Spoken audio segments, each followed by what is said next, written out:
कंगना रनौत के थप्पड़ कांड के बाद सीनियर एक्ट्रेस शबाना आजमी का रिएक्शन सामने आया है। उन्होंने कहा कि उनको कंगना रनौत से कोई लगाव नहीं है, लेकिन फिर भी उनको थप्पड़ मारे जाने का जश्न मनाने वालों की फहरिस्त में वो शामिल नहीं हो सकती। सुरक्षा कर्मी अगर कानून अपने हाथ में लेने लगेंगे तो हमें से कोई भी सुरक्षित नहीं रह पाएगा। एक्ट्रेस शबाना आजमी ने ये बात सोशल मीडिया प्लेटफॉर्म एक्स पर कही है। बताते चले कि सोशल मीडिया पर एक वीडियो तेजी से वायरल हो रहा है, जिसमें कंगना रनौत को एयरपोर्ट पर चेक इन काउंटर तक जाते हुए दिखाया गया है। जब वो वहां पहुंची तो उनकी बहस शुरू हो गई। हालांकि वीडियो में कंगना को थप्पड़ मारते हुए नहीं दिखाया गया।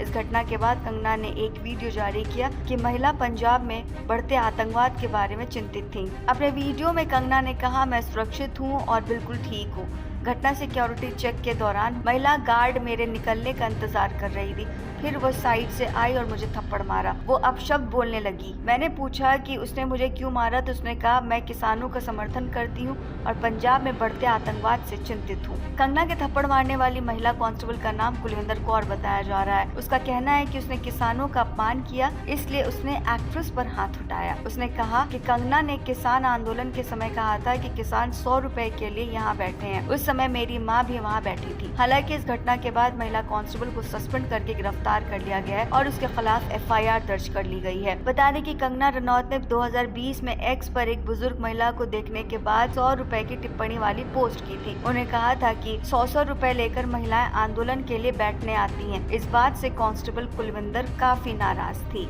इसके अलावा पंजाब की भटिंडा सीट से नवनिर्वाचित सांसद और शिरोमणि अकाली दल की नेता हरसिमरत कौर बादल ने भी कंगना के साथ बदसलूकी मामले में प्रतिक्रिया दी है। उन्होंने कहा कि अपनी पार्टी हाईकमान को खुश करने के बजाय अपनी जिम्मेदारी को समझना चाहिए। साथ ही ये भी समझना चाहिए कि जब आप बेबुनियाद और फालतू की टिप्पणी करती हैं तो उसका रिएक्शन होता जरूर है। हरसिमरत कौर ने कहा कि अब आपके मदर को कोई वो शब्द कहे जो आपने दूसरों की माँ को लेकर कहे तो मुझे नहीं लगता कि आपको अच्छा लगेगा। हरसिमरत ने यह भी कहा कि मैं समझती हूँ कि आप एक ऐसे ओहदे पर बैठी हैं जहां आपको जिम्मेदारियों को समझना होगा। आपने बयान दिया पर आपको उस बयान के परिणाम भुगतने पड़े, तो आप शर्मिंदगी महसूस करने की बजाय आतंकवाद पर बयान देकर जहर घोलने का काम कर रही हैं। उन्हें ये भी कहा कि आप अपनी जबान पर लगाम लगाएं और उन्हें मरहम लगाते हुए मिठास फैलानी चाहिए। इससे उन्हें इन सारी चीजों का सामना नहीं करना पड़ेगा।